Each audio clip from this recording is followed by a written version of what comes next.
Kuki Militant Singna Landarakpa Thatara Surakle Fauba Bharat ki Prime Minister Narendra Modi na wahai amata hairaktaba amadi India lengakna lan loisinaba honabidi haina miyamna pendaba kaya fongdoknaduna election pangthokpa yaroi haina laujarabasu Parliament election Pangthoknaba Thourang Manipur dasu tauba Houre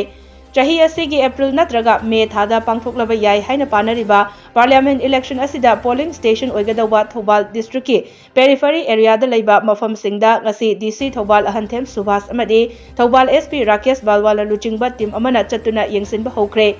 yengsin khongchat adugi saruk ama oina district asigi manung chanba Tengnopol district ki khun kayaga tainana leiriba hairoki inganglokta chatuna yengsin ki amadi mafam adugi miyamga wari sanaki Hairok SC polling station singda chatuna awada passing yangsin kiba khongchat aduga mari leinana DC Thoubal ahanthem Subhasna paumi singda haikibada election ga mari leinana polling station singda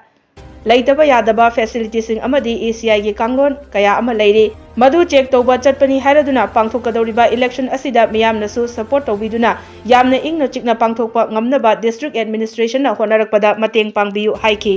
angasi si ekoi lok sabha gi election yam thuna April May swaida pangthokpa yaina khanliba siga mari lainana akhoi Thoubal district sigi manungda leiba Hairok SC gi tongan ba polling station singsi akhoi district administration ki side amasung district police ka loina chalaga magi awada pa akhoi check tawjabani loina ngasi si akhoi gi Hairok gi akhoi gi amna manung hanjalaga leiba ingang lok aiba mafam duda su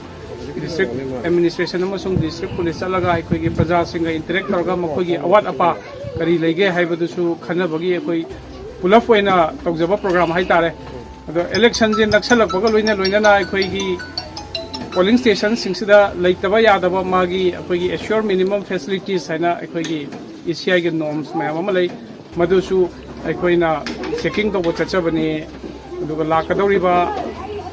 election sida akhoi praja mayamna sajok pina biraga akhoi gi yamna ingna pangthokpa ngamnaba district administration no honarapada district election officer no honarapada mateng pangbiwena mayamda apil tawba